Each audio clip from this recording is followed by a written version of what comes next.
Marcus Chen stared at the assignment tablet in his hands, reading the brief description for the third time. Feeding duty, specimen 7 alpha. Exercise extreme caution. Subject is highly aggressive and unpredictable. The sterile corridors of Research Station Omega-7 hummed with activity around him, but Marcus felt a cold knot forming in his stomach. He had been working as a xenobiology research assistant for 8 months now, mostly cataloging samples and maintaining equipment. This was his first assignment involving a living alien specimen, and from what he had heard in whispered conversations between the senior researchers, Specimen 7 Alpha was something special, something dangerous. The elevator descended to sub-level 3, a restricted area Marcus had never been permitted to enter before. The walls here were different, thicker, reinforced with some kind of energy shielding that made his skin tingle. Warning signs in multiple languages decorated every surface, each one more ominous than the last. Dr. Reeves, the head of xenobiology, met him at the security checkpoint. She was a stern woman in her 50s, with gray hair pulled back severely and eyes that seemed to have seen too much. "Chen, I need you to understand something before we proceed. What you're about to see stays in this facility. The specimen we captured 3 weeks ago represents a first contact scenario that could change everything we know about intelligent alien life." Marcus nodded, though his throat felt dry. "What exactly am I feeding, Dr. Reeves?" "Something that shouldn't exist according to our understanding of evolution. Something that has our military advisors very concerned." She handed him a sealed container of what looked like protein paste. "Standard nutritional supplement. Slide it through the feeding slot. Do not attempt to communicate. Do not make direct eye contact for extended periods. And whatever you do, do not open the containment unit." They walked through another checkpoint, past armed guards who eyed Marcus with suspicious glances. The final corridor was lined with observation windows, each one looking into empty cells except for the last one. Marcus approached slowly, his heart pounding against his ribs. The containment unit was larger than he had expected, roughly the size of a small apartment. Inside, hunched in the far corner, was a figure that made Marcus question everything he thought he knew about alien life.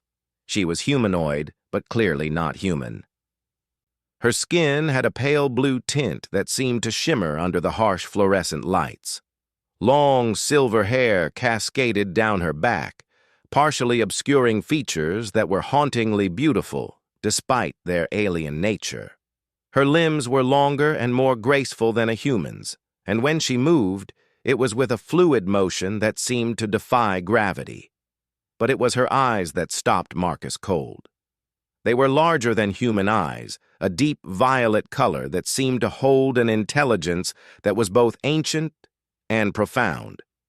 And in those eyes, Marcus saw something that the research reports had failed to mention: pain. Deep, soul-crushing emotional pain that transcended species barriers. "She's been like this since we brought her in," Dr. Reeves whispered beside him, completely unresponsive to any attempts at communication. "The military team that captured her said she fought like a demon, took down 6 soldiers before they managed to subdue her with neural disruptors. But now she just sits there, barely eating, refusing to acknowledge our presence." Marcus watched as the alien woman slowly turned her head toward the observation window. For a moment their eyes met, and Marcus felt something electric pass between them. It wasn't aggression or hostility as he had expected. It was recognition, as if she was seeing him as an individual for the first time since her capture, rather than just another captor. "Where did she come from?" Marcus asked, unable to look away from those violet eyes. "Her ship crash-landed on Kepler 438b during a routine mining survey. The vessel was unlike anything we've ever encountered. Technology that makes our most advanced systems look primitive. She was the only survivor, if you can call it survival. The crash should have killed anything biological, but she walked away without a scratch." Dr. Reeves activated a control panel, and a slot opened in the containment unit wall. "Feed her now." We need to maintain her physical condition while our teams work on deciphering her technology and determining the threat level her species might pose. Marcus approached the feeding slot with the protein paste, but as he did, something made him pause. The alien woman was watching him intently, and there was something in her posture that spoke of dignity despite her captivity. She wasn't cowering or showing aggression. She was simply enduring with a grace that made Marcus feel ashamed of his species' actions. Instead of immediately pushing the container through the slot, Marcus did something that would later be recorded in his disciplinary file as a serious breach of protocol. He placed his hand against the transparent aluminum barrier and spoke softly. "I'm sorry," he said, knowing she probably couldn't understand the words, but hoping she might understand the tone. "I'm sorry this happened to you." The effect was immediate and startling. The alien woman's eyes widened, and she moved with fluid grace to approach the barrier. She placed her own hand against the transparent surface, directly opposite Marcus's palm. Her hand was larger than his, with longer fingers that ended in what looked like delicate claws, but the gesture was unmistakably one of connection. For 30 seconds that felt like an eternity, they stood like that, human and alien, separated by a barrier but connected by something deeper. Marcus felt a strange warmth spreading through his chest, and he could swear he sensed emotions that weren't his own: loneliness, fear, but also hope, fragile and new. "Chen!" Dr. Reeves's sharp voice snapped him back to reality. "What are you doing? Step away from the barrier immediately." Marcus reluctantly pulled his hand back, but the alien woman kept hers pressed against the transparent surface for a few more seconds, her violet eyes never leaving his face. When she finally stepped back, something had changed in her expression. The hollow emptiness was still there, but now there was a spark of something else. Curiosity, perhaps, or the beginning of trust. He pushed the protein paste through the feeding slot and watched as she approached it cautiously. Instead of ignoring the food as she apparently had been doing, she picked up the container and examined it closely. Then, while maintaining eye contact with Marcus, she opened it and took a small bite. "Fascinating," Dr. Reeves murmured, making notes on her tablet. "That's the first time she's eaten willingly since capture. Whatever you did, Chen, it worked. We'll be adding daily feeding duties to your assignment rotation." As they left the sub-level, Marcus couldn't shake the image of those violet eyes from his mind. The official reports labeled her as Specimen 7 Alpha, a potential threat to be studied and contained. But Marcus had seen something else entirely. He had seen a person, intelligent, emotional, and suffering. And for reasons he couldn't fully understand, he felt a responsibility toward her that went far beyond his job description. That night, Marcus lay in his small quarters aboard the research station, staring at the ceiling and thinking about the alien woman. The official files referred to her as hostile and dangerous, but what he had witnessed was someone who was lost, alone, and probably terrified. Someone who had responded to the first act of kindness she had received since her capture with a desperate gratitude that made his chest ache. He made a decision that would change both their lives forever. Tomorrow he wouldn't just be feeding Specimen 7 Alpha. He would be visiting a fellow sentient being who deserved better than the cold, clinical treatment she was receiving. And somehow he was going to find a way to help her, even if it meant risking his career and possibly his freedom. The research station continued its endless orbit around the gas giant below, but for Marcus Chen, everything had changed in the span of a single look into alien eyes that held more humanity than most humans he had known. The real question was what he planned to do about it, and how far he was willing to go to treat another thinking, feeling being with the dignity she deserved. In her containment unit 3 levels below, the alien woman sat in meditation position, her violet eyes closed but her mind racing. For the first time since the crash, since the capture, since the endless days of isolation and clinical observation, she had felt something other than despair. The young human male had looked at her and seen not a specimen or a threat, but a person. It was such a small thing, yet it kindled something in her heart that she had thought was lost forever. Tomorrow could not come soon enough. Over the following weeks, Marcus developed a routine that became the brightest part of both their days. Each morning at precisely 0800 hours, he would descend to sub-level 3 with the daily nutritional supplements. But what started as simple feeding duties evolved into something far more meaningful.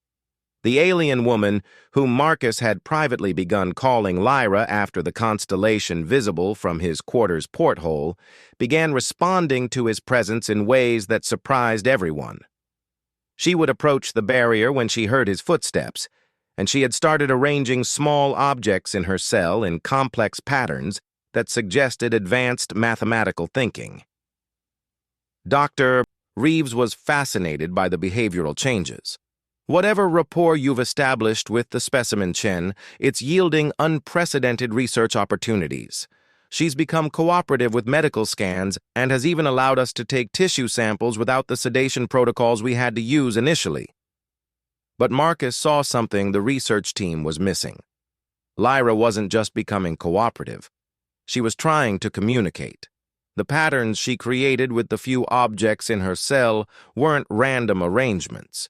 They were messages, mathematical proofs, even artistic expressions that spoke of a mind desperately trying to reach across the species barrier. On day 15 of his assignment, Marcus made a breakthrough that would change everything. He had been watching Lyra arrange small metal fragments from her food containers into an intricate design when he realized what he was seeing. It was a three-dimensional representation of the solar system, complete with planetary orbits and accurate relative distances. "You're trying to show me where you're from," he whispered, pressing his hand against the barrier in their now familiar greeting gesture. Lyra's violet eyes brightened with excitement, and she quickly rearranged the fragments to show a different star system, one with 2 suns and a world that orbited in a figure-8 pattern between them. She pointed to this world, then to herself, and Marcus felt a chill of understanding. She was from Kepler 16b, a circumbinary planet that shouldn't have been able to support complex life according to human science. But here was proof that not only could it support life, it could produce beings of stunning intelligence and emotional depth. Marcus began bringing items that weren't strictly part of the feeding protocol. A tablet with basic mathematics loaded on it, simple art supplies, even recordings of human music to see how she would respond to Earth's cultural expressions. Each gesture was a violation of protocols. But Dr. Reeves was so fascinated by the research data that she allowed the deviations to continue. The breakthrough came when Marcus introduced Lyra to human language through the tablet. Her species apparently had remarkable linguistic abilities, because within days she was forming simple English words. Her voice, when she finally spoke, was melodious and carried harmonics that human vocal cords could never produce. "Thank you," were her first words, spoken with such genuine emotion that Marcus felt tears well up in his eyes.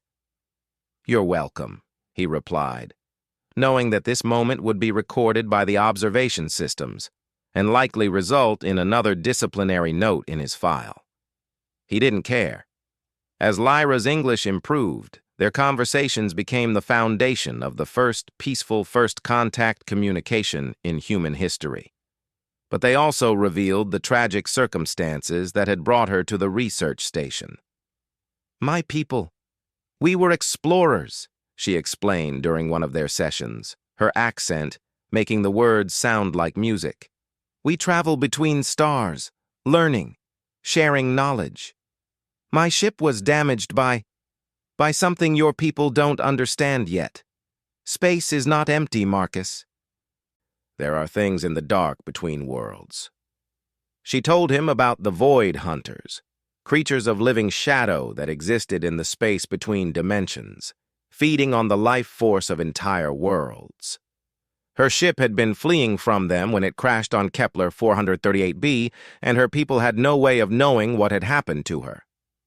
"They will think I am dead," she said, her voice heavy with sorrow.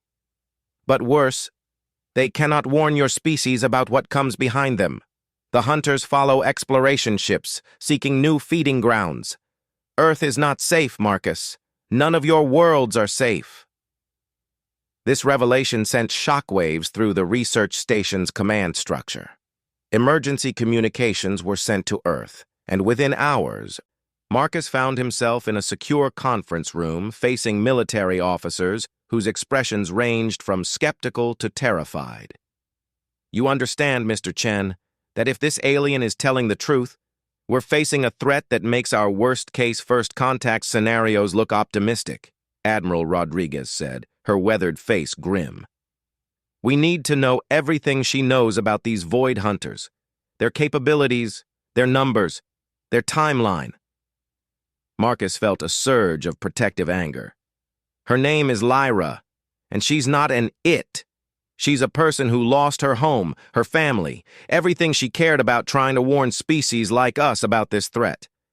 Maybe instead of treating her like a specimen, we should be treating her like the ally she's trying to be. The room fell silent.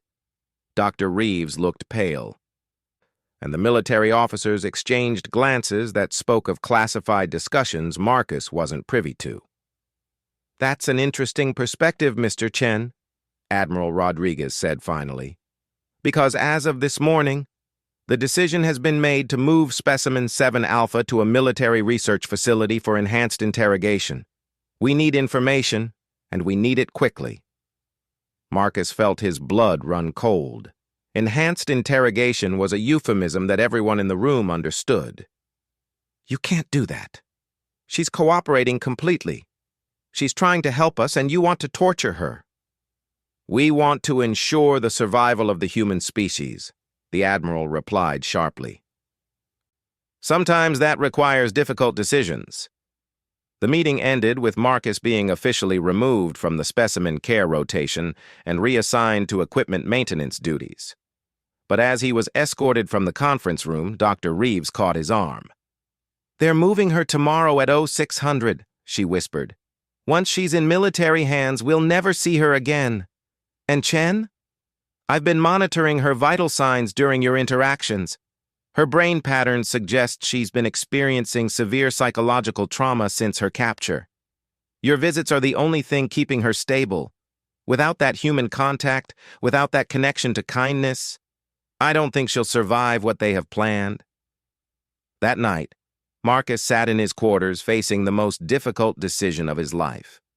He could follow orders, keep his head down, and let Lyra disappear into the dark world of military black sites, or he could do something that would end his career and possibly land him in prison, but might save the life of a being who had shown him more trust and courage than he had ever thought possible. The choice, when it came down to it, wasn't really a choice at all. Some things were more important than career prospects or personal safety. Some things defined what it meant to be human in the first place. At 0200 hours, Marcus made his way to Sub-Level 3 using maintenance codes that wouldn't be changed until the next shift rotation. He had exactly 4 hours before the military transport arrived, and he intended to use every minute of it. When Lyra saw him approaching her containment unit in the middle of the night, she immediately sensed something was wrong.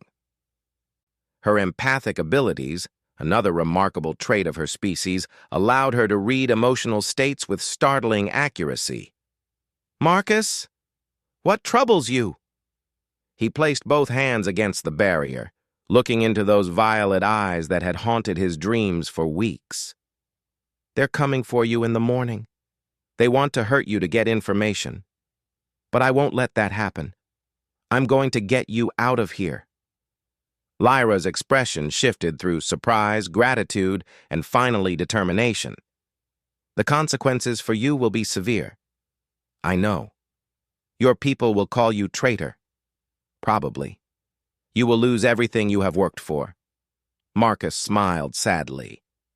"Lyra, If my species' survival depends on torturing innocent beings who are trying to help us, then maybe we don't deserve to survive. But I know we're better than that. I have to believe we're better than that.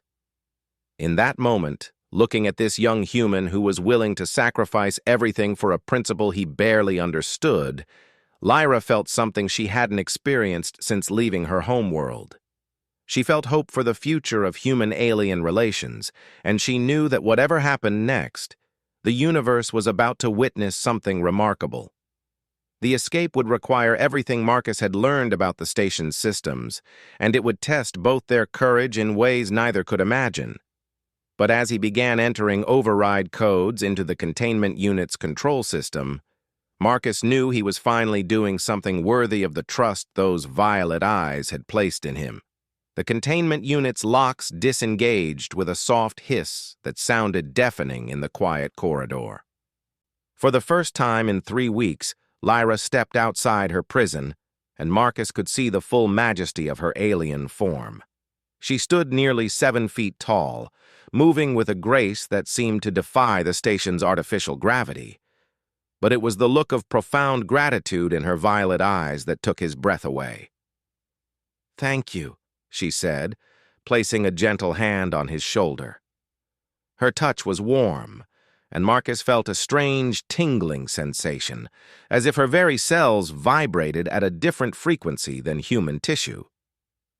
"Thank me when we're off this station," Marcus replied, checking his chronometer. They had less than 4 hours before the military transport arrived, and the escape route he had planned was dangerous at best. "Can you access your ship's technology remotely?" "Any kind of distress signal or automated systems?" Lyra's expression grew thoughtful. "My ship's AI core survived the crash. If I can reach a communications array powerful enough to penetrate your planet's atmosphere, I might be able to contact it. But Marcus, you must understand, even if we succeed in escaping, your life as you know it is over. Are you certain this is the path you wish to take?" Marcus had spent sleepless hours considering exactly that question. "Lyra, 3 weeks ago, I was a nobody research assistant going through the motions of a career I didn't really care about. But meeting you, seeing the way you've been treated, watching you maintain your dignity and compassion, despite everything that's been done to you, it's shown me what I want to be. I want to be the kind of human who does the right thing, even when it's hard, especially when it's hard." They made their way through the sub-level corridors, using maintenance shafts and service tunnels that Marcus had memorized during his months on the station. Lyra's alien physiology proved advantageous in the tight spaces. Her elongated limbs and fluid movement allowed her to navigate obstacles that would have challenged a human. As they climbed toward the communications deck, Lyra shared more about her people and the threat facing both their species. "The Void Hunters move in cycles, following the expansion patterns of spacefaring civilizations. They feed on what you would call life force, but it is more than that. They consume hope, progress, the very essence of what makes intelligent species reach for the stars." "How long do we have?" Marcus asked as they paused at a maintenance hatch leading to Deck 7. "Based on the damage to my ship and the time elapsed since the crash, they will arrive in your solar system within 2 of your years. But they send scouts first, smaller entities that infiltrate and weaken planetary defenses. Those scouts may already be here." The thought sent chills down Marcus's spine, but it also reinforced his conviction that what they were doing was necessary. Humanity needed allies, not enemies, and Lyra's people represented the best hope for survival. They reached the communications array without incident, but Marcus's heart sank when he saw the security protocols in place. The transmitter required command-level authorization codes that he didn't possess, and any attempt to bypass them would trigger alarms throughout the station. "I can access it," Lyra said, examining the control panel with keen interest. "My people developed techniques for interfacing with primitive technology using bioelectric fields, but the process will take time, and it will announce our presence to your entire station." Marcus checked his chronometer again.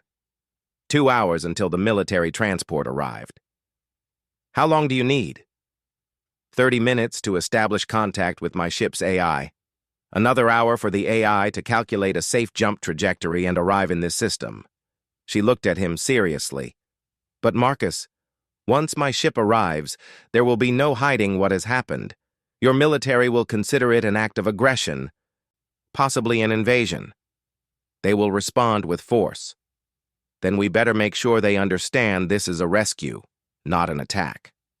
Lyra began the interface process, placing her elongated fingers on the communication array's control surfaces. Marcus watched in fascination as bioluminescent patterns began flowing beneath her skin, and the equipment started responding to her touch in ways that should have been impossible.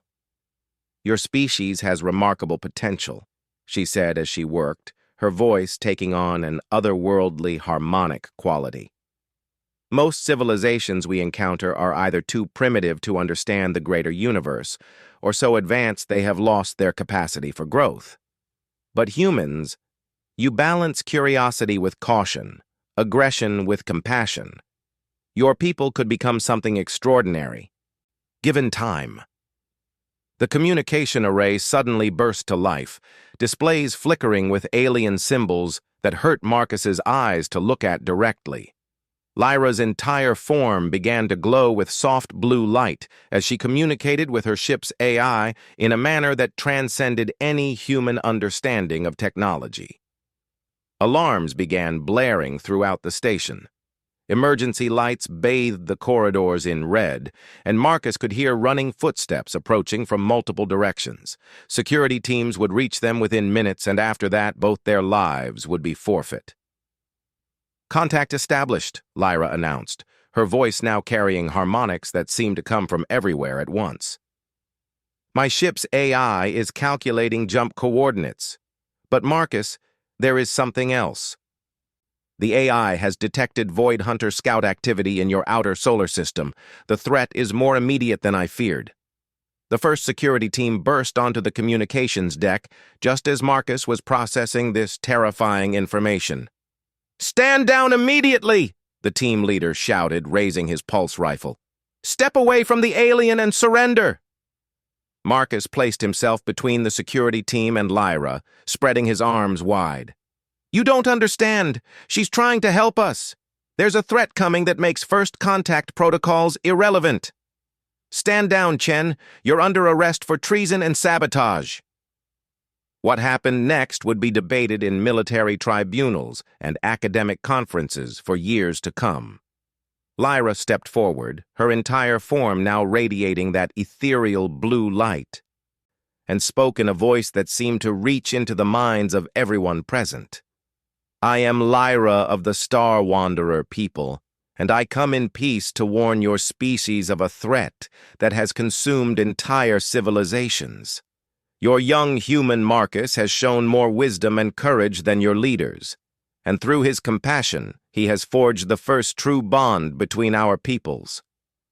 The security team hesitated, their weapons wavering as they struggled to reconcile the beautiful, obviously intelligent being before them with the hostile alien specimen they had been told to contain.